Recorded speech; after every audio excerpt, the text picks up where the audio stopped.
he had to say? Well, when he made that speech on Sunday at a kind of tribute event for our wonderful late patriarch, Chief Edwin Clark, who, by the way, would have been horrified by his statement. I think I can say that because I knew Clark pretty well. Many of us felt betrayed. I honestly felt as if someone had given me a kick in the stomach. I said so. At the time, several people contacted me and said, "What did he say? Did he really say that?" So, Fubara has to make his mind up. Since this problem started on March the 18th, he has maintained this sort of like dogged silence, apart from once telling us on Easter Sunday to ally with President Tinubu's renewed hope agenda, which is not what you expect to hear from a PDP governor. Indeed. Who is being attacked by President Tinubu. Because let's not make any mistake about it. He's been pretty well sacked. His posters have been ripped off billboards, and our resources have been hijacked. So, okay, so he made one statement on Easter Sunday, which made a lot of us very angry. And then he made another statement last Sunday, which made a lot of us feel very betrayed. I have subsequently spoken to, I've only met Fubara once. And, he seemed like a perfectly pleasant man. But I know people who know him very well. And a lot of them have been pleading on his behalf, because I've been going ballistic all week, because I set up this organization called Rescue Rivers. So we have our WhatsApp group, and then, we also have other groups around Niger Delta people, Rivers people, and even some Yoruba people from Tinubu's political heartland are very opposed to the state of emergency and, all the nonsense that's going on in Rivers State. So, we've all been exchanging opinions, and Fubara's fans, I call them, are saying, please forgive him. He didn't mean it like that. Well, I was going to ask you that, and sorry to interrupt you, but is there perhaps a subtext to that statement he made, another way of reading and interpreting it that might suggest that he actually meant to say or to communicate some other meaning, perhaps? I don't think there's any room for ambiguity in these sorts of situations. If everybody reads what you say in one way, then that's the only way it can really be seriously read by normal people. If there's some hidden message or, complex subterranean agenda, hey, I'm not a fortune teller. I can't tell, okay? So they're saying he doesn't mean it. He didn't mean it like that. He didn't mean to make us. Well, he seemed pretty forthright, though. He said he didn't ask anybody to help him or defend him. I mean, I don't see how else that can be interpreted. And some of his fans have also said that, we need to be patient.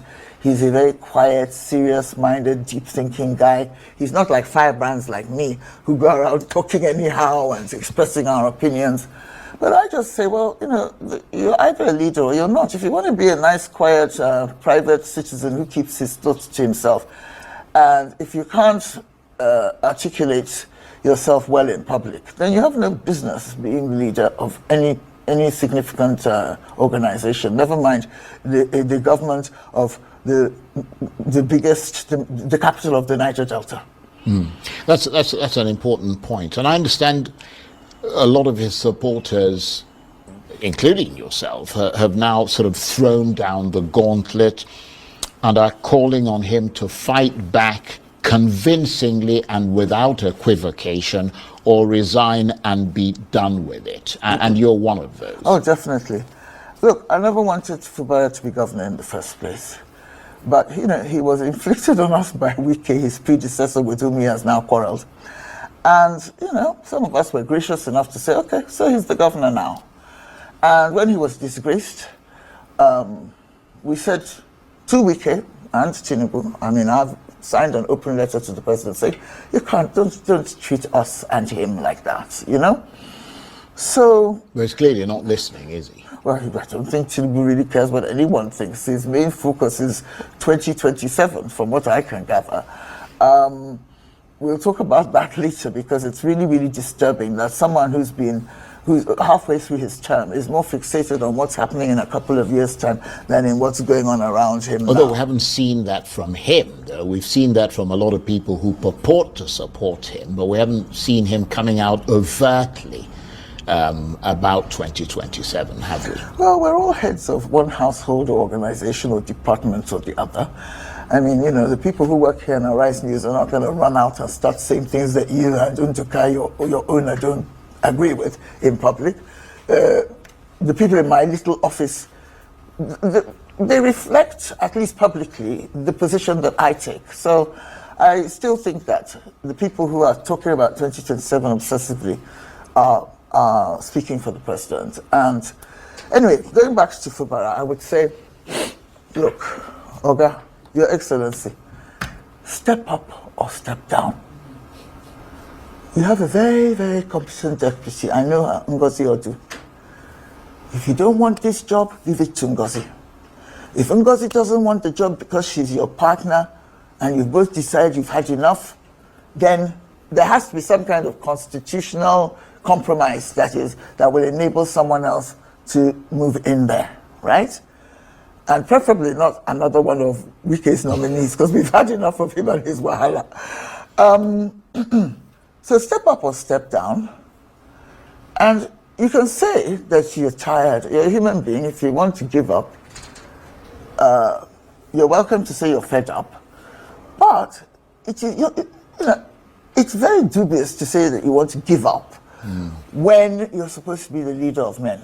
Well, what about Nyesom Wike and how you see him now in all of this? Has he succeeded, as one person put it, in firmly placing his boot on Sim Fubara's neck and forced him into submission? Look, as you know, I know Wike. If I was Sim, I'd have gone along for the ride and done whatever Wike wanted, unless I was ready for a very tough battle.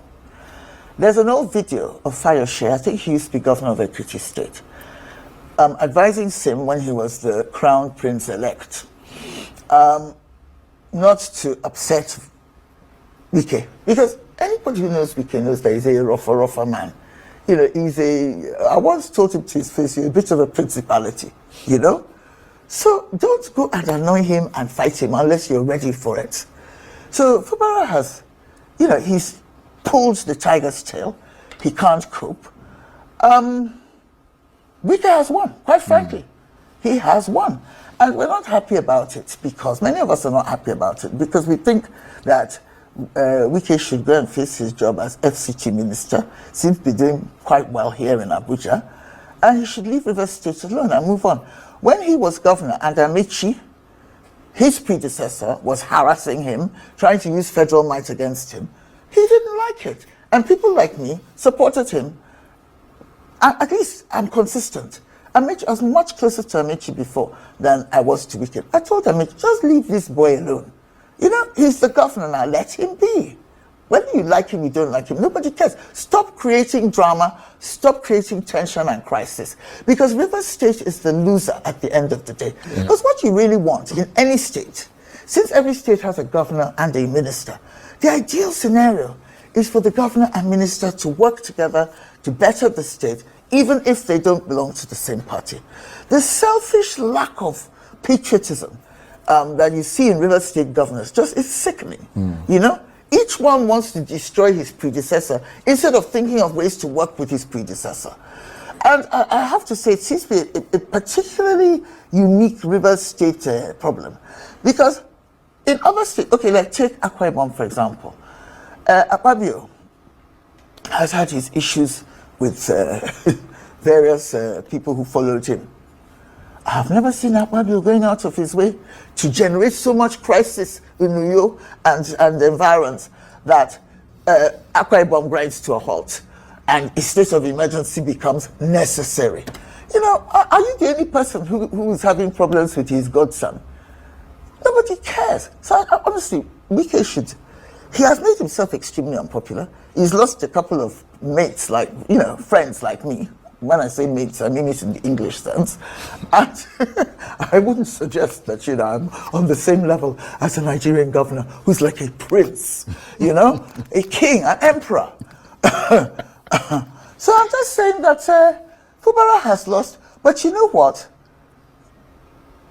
They do say that you can lose a battle and come back to fight another day. If Fubara plays his cards right and his body language changes and his utterances change, he can actually beat Wike, Well, I mean, there's still a shot, isn't there? Yeah. Because you've got the challenge from the PDP governors who mounted a challenge in the Supreme Court against his suspension. If that turns out to be in his favor, it could give him the kind of the strength and the impetus to kind of return a bit stronger, couldn't it? And he doesn't just have the possibility of legal remedies. He also has the possibility of mass rebellion. Now, when you say mass rebellion in a fake democracy like Nigeria, they will try and arrest you because they will say that you're inciting people to throw bombs and commit terrorist acts. No. There's all kinds of rebellion. There's passive rebellion. There's people going on strike. I believe, having done some research, that Same is much more popular than Wike. So if he mobilizes the Rivers people to stand behind him and say, no. Yeah, but he said he enough. doesn't want anybody supporting Well, him. then, if he doesn't want it, he That's should the bugger point. off. Yeah. Well, on that note, let's move on to another topic. Since we mentioned sort of we're into the subject of the PDP now, let's talk about the welter of defections and how you see all that. Funnily enough, the PDP problem is also triggered by the very same principality who is causing the problem in River State. One barrister, Nyesom Wike.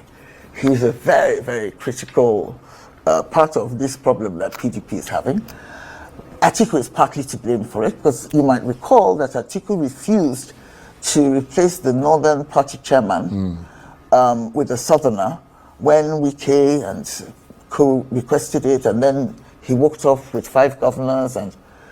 But you see, the thing is that PDP has only itself to blame for this crisis, because once Wike turned on PDP and helped Tinubu win the election, and I use the word win with some skepticism, but once they at least were declared winner with Wike's, APC was declared winner with Wike's help, I mean, PDP should have thrown him out. They should have thrown him out and said, A2 Wike, you have betrayed us, you have disgraced us, goodbye. But instead, they've allowed him to stay as a member. He's still a member of PDP. Well, he attended their big governors' meeting just recently. So they shouldn't come and be crying, weeping and wailing. But beyond all the sort of allegations, and perhaps justifiably so, against Nyesom Wike, I mean, is there an element of principle in what he says? Because if you listen to his last media chat, I mean, he was talking about the principle of rotation, that if this thing should have gone to the south, and he's saying to them again now, don't zone it to the north, zone it to the south, because this technically is still the period of the south. I mean, is there an element of principle there? I've said on this program a number of times that Wike is not always wrong. And he was definitely right about the zoning issue in PDP that drove him out. I mean, that might have just been an excuse, because he was generally pissed off that he hadn't been selected as the candidate. But, they played into his hands, and he left. And he was right about zoning then. He's right about some other things. It's just that when you misbehave a lot of the time, people forget about your good qualities. Wike has some good qualities, and Wike is not always wrong. And by the way, let me say this. A lot of people are going to be very upset with me for saying this. Wike is right. Fubara is an ingrate. So how do you think how do you predict things will end in River State? I want Fubara to remember that it's not about him. You've accepted this job, and if you're going to stay in it, you don't dangle in some kind of limbo. Nobody knows where you stand. And you're holding on to something you say you don't want. There are other people who want it, and I can assure you will do a better job than you. So either you galvanize yourself and galvanize your political base, and you can face Tinubu and Wike down. They're not gods. They lose. They have lost in certain parts of the country. They don't win all the time. There are people who are ready to say no to them, like me, right? Look, to be honest with you, if I wanted to be in APC or in Tinubu's camp or Wike's camp, I could be. There are many people like me who don't want to be. Maybe in some cases it's personal, in other cases it's to do with principles. But the long and short of it is that I think that Sin Fubara should stop being so ungrateful towards the people who have tried to defend him. At least, even if he wants to go, let him say thank you to us first and then go. Or say thank you and stay. And I think he should fight Wike. Right. Because, it's not good for somebody to constantly win. It's not good for somebody to win every single battle. Right. Well, we've got less than a minute. When you observe sort of what's happening in the PDP, Nigerian politics, you see a lot of shifty, disreputable people.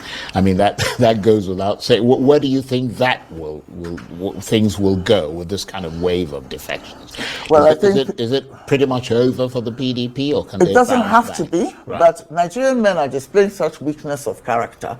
It probably will end in tears for the PDP. Just like, you see, there is no situation in Nigeria now that cannot be resolved with a little bit of masculinity, and not toxic masculinity, positive masculinity. If those PDP men stand up and say no, if Fubara stands up and say no, things can change. Right, okay. On that note, I want to thank you very much indeed. It's always brilliant getting the chance to talk with you. Donu Fubara is the international multimedia journalist, former BBC correspondent, currently a columnist with Vanguard newspaper, the star of a YouTube channel called Donu's World, co-presents a podcast called Africa Here and Now, and writes for the Europe-based magazine